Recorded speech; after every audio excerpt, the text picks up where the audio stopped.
এবার ভারতে ধর্ষণ মামলায় গ্রেফতার হয়েছেন সিলেট জেলা আওয়ামী লীগের এক শীর্ষ নেতা সহ 4 দলীয় নেতাকর্মী।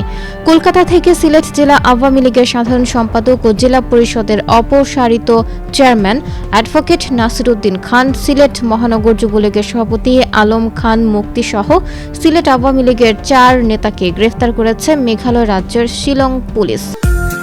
নিউ ইয়র্কের মার্কস হোম কেয়ার এখন মিশিগানে।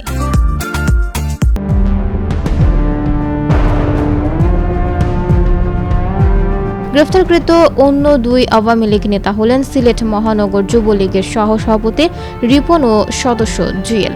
কলকাতা, শিলং ও সিলেটের একাধিক দায়িত্বশীল সূত্র বিষয়টি নিশ্চিত করেছে। গতকাল রোববার দুপুরের দিকে কলকাতার নিউ টাউন এলাকার একটি ফ্ল্যাট থেকে কলকাতা পুলিশের সহায়তায় তাদেরকে আটক করে শিলং পুলিশ। এরপর রোববার রাতেই তাদেরকে মেঘালয়ের রাজধানী শিলংয়ে আনা হয়েছে। শিলং পুলিশের একটি নির্ভরযোগ্য সূত্র জানিয়েছে, আওয়ামী লীগের নেতারা সিলেট থেকে পালিয়ে শিলংয়ে অবস্থান করার সময় তাদের আবাসস্থলে একটি ধর্ষণের ঘটনা ঘটেছে। এক ঘটনায় ভিকটিম বাদী হয়ে শিলং থানার 6 জনকে আসামি করে একটি মামলা দায়ের করেন। এই মামলায় তাদেরকে গ্রেফতার করা হলেও আরও 2 জন আসামি পলাতক রয়েছেন। তারা হলেন সিলেট জেলা স্বেচ্ছাসেবক লীগের সভাপতি আফসর আজিজ ও মহানগর স্বেচ্ছাসেবক লীগের সাধারণ সম্পাদক দেবাংশু দাস মিটু।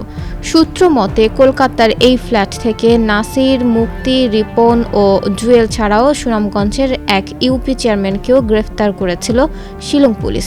পরে সেখানে অবস্থানরত আওয়ামী লীগের প্রেসিডিয়াম সদস্য জাহাঙ্গীর কবির নানক ও কেন্দ্রীয় সাংগঠনিক সম্পাদক শফিউল আলম চৌধুরী নাদেল তাদেরকে ছাড়াতে তদবির শুরু করেন। এরপর মামলার এজাহারে নাম না থাকায় সেই ইউপি চেয়ারম্যানকে ছেড়ে দেওয়া হয়।